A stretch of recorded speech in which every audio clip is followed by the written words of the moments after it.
निर्गमन की पुस्तक 2 अध्याय और उसका 3 पद में लिखा हुआ है। इधर लिखा हुआ है कि मूसा जब उनको जन्म दिया गया, उनके माता ने जब जन्म दिया तो मूसा को करीबन कितने महीने तक छिपा के रखा? 3 महीने तक छिपा के रखा, इससे ज़्यादा छिपा नहीं सका। अब उनको फेंकना पड़ेगा। अब उनको फेंकने के लिए एक चीज़ का ज़रूरत था, वो हम सबको पता है। वो किस चीज़ का ज़रूरत था? एक टोकरी का ज़रूरत था। मैं इस चीज़ को बताऊंगा, मैं इसके विषय में आप लोगों को मैं बताऊंगा। उससे पहले ये निर्गमन के पुस्तक में मूसा जो व्यक्ति हैं, इनका जन्म, यानी ये मूसा जो है, ये कहीं आने वाला हमारे मसीहा यीशु मसीह का भविष्यवाणी तो नहीं। क्योंकि मैं प्रस्थान के पुस्तक यानी निर्गमन के पुस्तक जब मैं पढ़ रहा था, कुछ आयत है जो यीशु मसीह के समय काल से, यानी यीशु मसीह जब जन्म हुआ उस वक्त का जो कुछ वचन है मिलता है। तो मैंने कुछ पद लिख रखा है इधर, मैं उसको पढ़ूंगा। सबसे पहले ये बात है, जैसे प्रभु यीशु का जन्म के समय में हुआ था, ठीक वैसे ही मूसा के जन्म के समय भी हुआ है। क्योंकि जैसे हेरोद राजा 2 वर्ष से नीचे जितने भी थे बालक, उन सबको मारने का उन्होंने क्या किया? अधिकार दिया। मत्ती का सुसमाचार 2 अध्याय उसका 16 आयत में लिखा हुआ है। ठीक वैसे ही मोजेस को भी जब उनका जन्म हुआ, तब मिस्र का जो शासक था, उन्होंने भी सारे बालकों को, जितने भी इजराइल के पुरुष जन्म लेगा, सारे पुरुष बालकों को मारने का अधिकार दिया था। क्योंकि ये वचन टेली हो रहा है यीशु मसीह के जन्म के समय में। और जैसे मूसा को मार नहीं पाया, वैसे यीशु मसीह को भी मार नहीं पाया। अब दूसरा, जैसे यीशु मसीह के जन्म के समय हेरोद राजा के हाथ से बचाने के लिए उनको छिपाते हुए, उनको भगाते हुए उनको ले चलना पड़ा। मत्ती 2 अध्याय उसका 13 आयत में लिखा हुआ है और 22 और 23 आयत में हम देखेंगे। ठीक वैसे ही मोजेस का जब जन्म हुआ, उनको छिपा के रखना पड़ा। एक्सोडस यानी निर्गमन 2 अध्याय उसका 3 पद में हम देख सकते हैं। क्योंकि यीशु मसीह को भी हेरोद राजा के दृष्टि से छिपा के रखना पड़ा। परमेश्वर के दूत के अगुवाई में सपनों के द्वारा जब यूसुफ को चेतावनी मिलता था, वो बच्चे को लेकर जब परमेश्वर कहता था फलाने जगह जा, फलाने जगह जा, उस जगह चले जाता था। ठीक वैसे ही मूसा को छिपा के रखा, हम ये देख पाते हैं। अब तीसरी बात देखेंगे, जैसे परमेश्वर ने यीशु मसीह को पापियों के मुक्तिदाता के रूप यानी उद्धारकर्ता के रूप में इस मिस्री रूपी जगत यानी इस पापी संसार में भेजा, पाप की दासत्व से छुटकारा देने के लिए। जैसे मत्ती का सुसमाचार 1 अध्याय उसका 21 पद में लिखा हुआ है, ठीक वैसे ही हम देखते हैं यूहन्ना 8:32, गलाती 5 का 1 पद में लिखा हुआ है, क्योंकि सत्य तुम्हें स्वतंत्र करेगा जब तुम सत्य को जानोगे। और 5:1, तुम उस दासत्व से तुम छुटकारा पा चुके, फिर वो उस दास में फिर तुम घोल न जाना। हम इस बात को पाते हैं। ठीक वैसे ही मोजेस जब जन्म हुआ तो परमेश्वर का एक बड़ा इच्छा प्रकट हुआ, मोजेस को कहाँ भेजे? मिस्र देश में। किसको छुड़ाने के लिए? परमेश्वर के प्रजा इजरायली को छुड़ाने के लिए। क्योंकि यीशु मसीह के कुछ जो वचन है मत्ती का सुसमाचार में, उस वचन से हम टेली करें तो ये बहुत ही मेलजोल खाते हैं। इसलिए मैं इसको कहता हूँ, कहीं मूसा का जन्म यीशु मसीह का भविष्यवाणी तो नहीं, ये बात है। और हम फिर पाते हैं, जैसे यीशु के समय में हेरोद राजा मर गया और उसके बेटा अरखिलाउस जब राज्य कर रहा था, उस वक्त प्रभु का दूत ने आज्ञा किया, इज़राइल के मुल्क में जा। मत्ती का सुसमाचार 2 अध्याय उसके 20 पद में हम और 23 पद में हम पाते हैं। क्योंकि बालक को हेरोद राजा प्राण लेने के लिए उसका बड़ा उत्कट इच्छा था, क्योंकि वो मर चुका है, और प्रभु का दूत कहता है तू चला जा। अब वो मर गया, अब बालक सुरक्षित है। ठीक वैसे ही हम पाते हैं मूसा जब परमेश्वर के आज्ञा पाते हैं, अब कहता है प्रस्थान के पुस्तक 4 अध्याय और उसके 19 आयत में लिखा हुआ है, तू मिस्र को लौट जा, मिस्र को लौट जाए। क्यों? वो मिस्र से भागा हुआ था। फिर परमेश्वर ने उसको परमेश्वर की सेवा के लिए बुलाया, अलग एक बुलावट दिया। परमेश्वर ने मूसा को एक अलग उनको सेवा दिया, एक उद्धारक के रूप में भेजने के लिए परमेश्वर ने मूसा को चुन लिया। और मूसा को क्या कहा? तू फिर से कहाँ जा? मिस्र को चला जा, क्योंकि वहां मेरा प्रजा, मेरे लोग दासत्व में है, बड़े दर्द में है। जा, तू जाके कहना मैं हूं ने भेजा, और उसे वापस ले आना मेरे सारे प्रजाओं, ताकि वे लोग उजाड़ स्थान में मेरी क्या करें? सेवा करें। ऐसी बात हम पाते हैं। ठीक वैसे ही जैसे मूसा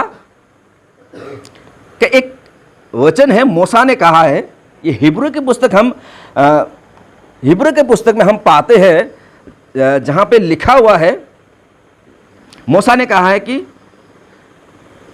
हिब्रू में लिखा है कि मुझे थोड़े ही सुख में, यानी पाप के मौज मजा में, ऐसे सुख विलास में जीने से तो अच्छा मैं परमेश्वर के लोगों के साथ दुख उठाऊं। वो मिस्र के जो शासक थे उसके घर में, मिस्र के शासक के बेटी के हाथ में वो पला बड़ा, मिस्र का सारे ज्ञान हासिल कर लिया, एक राज दरबार में वो पला बड़ा है। वो सारे सुख समृद्धि को छोड़कर, वो सारे संसारिक मिस्री रूपी समृद्धि को छोड़कर वो कहाँ पे चले? परमेश्वर के लोगों के साथ दुख उठाने के लिए वे चले आए। और जितने दिन था मूसा परमेश्वर के लोगों के साथ दुख दर्द झेलता रहा। ठीक वैसे हमारे प्रभु यीशु मसीह जो हमारे मुक्तिदाता है, उन्होंने भी हमारे सारे पापों को, सारे गुनाह को हटाने के लिए, सारे दुख दर्द जो हमें झेलना चाहिए था, सारे गुनाह की सज़ा हमें झेलना चाहिए था, वो सारे गुनाह यीशु मसीह ने झेल लिया। हम ईसाया उसका 53 अध्याय में हम पढ़ेंगे तो पाएंगे, उधर लिखा हुआ है उनका रूप कैसा हो गया, मानो इतना 10,000 में उत्तम प्रभु का चेहरा क्या हो गया? अरे बिगड़ गया है। कोई देखकर उसे ऐसा लगता है कि जैसे उसका चेहरा में कोई शोभा नहीं है। ये सारे दुख यीशु मसीह ने उठा लिया। ये कुछ बातें मैंने बताया था, यीशु मसीह का जन्म और मूसा का जन्म, ये कुछ वचन टेली करने से मूसा कहीं भविष्य में आने वाला यीशु मसीह का छाया तो नहीं, भविष्यवाणी तो नहीं, ये बात है। अब हम पढ़ेंगे मूसा जब जन्म हुआ उसको 3 महीने तक छिपा के रखा, उसके बाद उसे छिपा नहीं सका, और उसे अब क्या करें? इसके लिए एक उपाय रचा गया, और वो उपाय क्या था वो हम देखेंगे। परमेश्वर के वचन हिंदी में क्या लिखा हुआ है? निर्गमन के पुस्तक 2 अध्याय उसका 3 पद में लिखा हुआ है, उसको नील नदी में बहाने के लिए किस चीज को बनाया गया? एक टोकरी बनाया गया।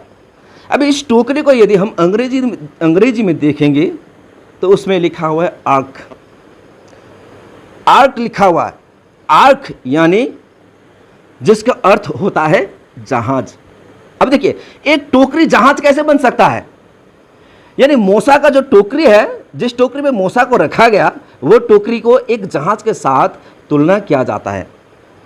यानी ये जहाज आने वाले यीशु मसीह का एक भविष्यवाणी है। अब देखिए, आर्क अंग्रेजी में आर्क कहते हैं और हिब्रू में उसको क्या कहते हैं? तेवाह कहते हैं। तेवाह, तेवाह यानी एक बॉक्स के साथ तुलना किया गया है, क्योंकि एक बॉक्स के अंदर उनको रखा गया। हिब्रू में तेवा कहते हैं, और आर्क जिसका अर्थ होता है जहाज, और अंग्रेजी में लिखा हुआ है आर्क ऑफ बुलरसेस, यानी उसका एक टोकरी बना लिया गया।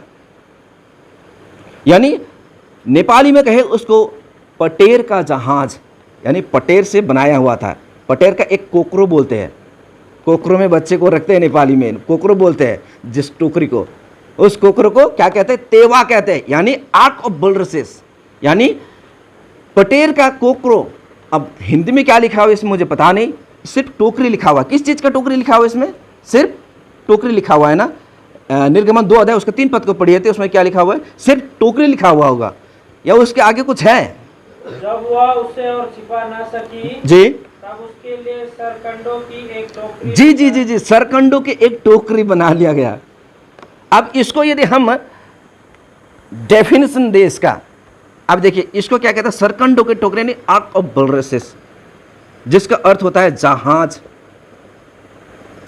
अब इसको तुलना हम करने के लिए सबसे पहले पुराने समय यानी उत्पत्ति के पुस्तक में जाना पड़ेगा। अब यह जहाज कहां बना हुआ है? उत्पत्ति की पुस्तक हम देखेंगे, जब परमेश्वर ने इस जगत को नष्ट करने के लिए उनका मन आ गया, तो परमेश्वर ने कहा ये सारे संसार के लोग दुष्ट हो गए, भ्रष्ट हो गए, इन सारे भ्रष्ट लोगों के बीच में तू ही एक धर्मी है। इसलिए नूह को परमेश्वर एक आज्ञा देता है कि तू एक गोपेर की लकड़ी का तो क्या बनाना? जहाज बनाना। अब देखिए नूह का जहाज, उसको भी हिब्रू में तेवा कहा गया है, और मूसा का टोकरी आर्क ऑफ बुलरसेस, आर्क ऑफ नोआ, यानी नोआ का जहाज, और मूसा का जो है बुलरसेस का, इन दोनों को ही हिब्रू भाषा में यदि हम देखें तेवा कहा जाता है, और जिसका अर्थ होता है जहाज। मैं इसको पढ़ देता हूं। देखिए नोआ के विषय में लिखा हुआ इधर, जो जिसको मैंने अच्छी तरह से यहां पे लिखा हुआ है, आर्क ऑफ नोआ हिब्रू में तेवा कहा जाता है, जिसका अर्थ होता है एक बॉक्स होता है। बॉक्स के साथ इसको तुलना किया गया। उत्पत्ति 6 अध्याय उसका 14 आयत में लिखा हुआ है, इंग्लिश में आर्क और हिब्रू में तेवा कहा गया है, यानी नेपाली में जहाज, जिसका अर्थ होता है एक बॉक्स, आर्क ऑफ नोआ। और ये नूह का जहाज अरारत पहाड़ पे जाके बस गया। जब तक अरारत पहाड़ में जाके वो नहीं अड़ा, तब तक वो जल प्रलय के ऊपर वो मंडराता रहा, इधर उधर जाता रहा। यानी नूह का जहाज और मूसा का टोकरी से क्या तुलना है भविष्य में आने वाले यीशु मसीह का? यह वचन हमें स्पष्ट करता है कि यह एक आने वाला भविष्यवाणी के विषय में बोल रहा है। यानी नूह का जहाज, मूसा का जहाज, और एक वाचा का जहाज, arc of covenant, arc of testament. अब ये जाके कहां पे पूरा होता है हम देखते हैं। यीशु मसीह जब अपना लहू अपने चेलों को देता हुआ कहता है कि ये मेरा नए वाचा का लहू है, न्यू टेस्टामेंट। यानी इसको यदि हम देखें, यीशु मसीह जब अपने चेलों को दे रहा था, जब वो दाखरस को अपने लहू के साथ तुलना करते हुए जब अपने चेलों को दे रहा था, वो ये कह रहा था ये मेरा नए वाचा का लहू है।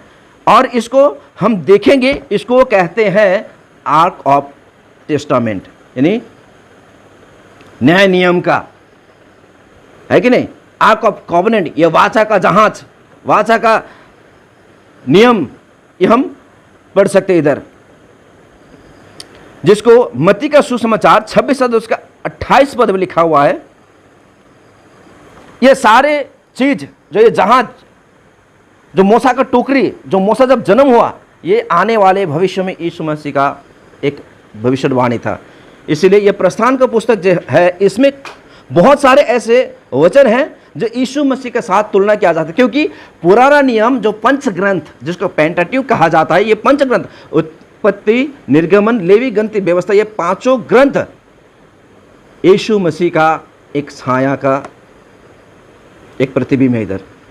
क्योंकि पुराने समय का लोग, पुराने समय का पूजाहारी सारे स्वर्ग की एक छाया का सेवा करता था, यानी आने वाले मसीह का छाया का सेवा करता था वे लोग। आज साक्षात यीशु मसीह संसार में आके चले गया। जितने कोई यीशु मसीह को विश्वास किया, उन्होंने नया जीवन पाया, और आज हम सच्चे यीशु मसीह का सेवा करते हैं। क्योंकि आज हम छाया का नहीं, सच्चे यीशु मसीह का हम सेवा करते हैं। क्योंकि प्रस्थान की पुस्तक यानी निर्गमन की पुस्तक हम देखते हैं, मूसा का टोकरी, नूह का जहाज और न्यू कॉवेनेंट, जो आर्क ऑफ कॉवेनेंट, ये सारी चीज यीशु मसीह का आने वाले भविष्य को, भविष्य में आने वाले मसीह को दर्शाता था। क्योंकि हमारे लिए भी मसीह क्या होगा, एक दिन मारा जाएगा, गाड़ा जाएगा, और तीसरे दिन में परमेश्वर क्या जिंदा जिला उठाएगा। एक नया वाचा उन्होंने देके चला गया। और ये सारी चीजों को यदि हम अच्छी तरह से पढ़ें ये सारी चीज़ों को तेवा कहते हैं और एरोन भी कहते हैं। और ये सारी चीज़ों को मिला के एक बॉक्स होता है, एक जहाज, यानी एक संदूक।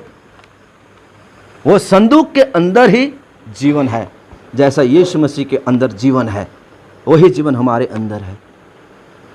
और लाल समुद्र जब इजरायलियों ने पार किया, लाल समुद्र जब इजरायलियों को मूसा ने पार कराया, यह कहता है कि नए नियम में आके कहता है कि जब वो लोग लाल समुद्र पार हो रहे थे, वे समुद्र में उनका क्या हो गया? बपतिस्मा हो गया। और वे जब समुद्र पार हो गया, उनका क्या हो गया?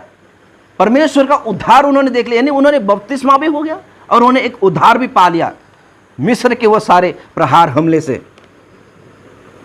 ऐसे अद्भुत आने वाले मसीह का छाया सारे दिखाई देता है इधर। और कुछ भी इधर हम देख पाते हैं, क्योंकि परमेश्वर के वचन में जो पवित्र स्थान बनाया गया और अंत में जाके निर्गमन का अंतिम अध्याय का कुछ वचन में लिखा हुआ कि जब सारे पवित्र स्थान बन चुका, पवित्र स्थान बनने के बाद परमेश्वर का महिमा उसमें दिखाई दिया। यानी प्रभु यीशु मसीह के द्वारा ही परमेश्वर को महिमा मिलना था। इसीलिए प्रकाशित वाक्य में लिखा है कि परमेश्वर जो स्वर्ग में है, उस स्वर्ग में कोई और मंदिर नहीं, सिर्फ एक ही मंदिर जो यीशु मसीह है, स्वयं परमेश्वर। प्रकाशित वाक्य 21 अध्याय और उसका 22 पद लिखा हुआ है, क्योंकि प्रभु सर्वशक्तिमान परमेश्वर ही थुमा उसका मंदिर था, ऐसा लिखा हुआ है। मेमना उसका मंदिर था। इसलिए वह मंदिर जो यीशु मसीह स्वयं है, तो उसी से परमेश्वर को महिमा मिलेगा और परमेश्वर का महिमा उसी में बरसेगा। और आज हमें परमेश्वर ने एक नए वाचा के रूप में उन्होंने हमें एक नया वाचा दिया है। पुराने वाचा से हमें उन्होंने क्या किया? छुटकारा करके हमें एक नया वाचा दिया, जिस वाचा में हम आज जीवित हैं।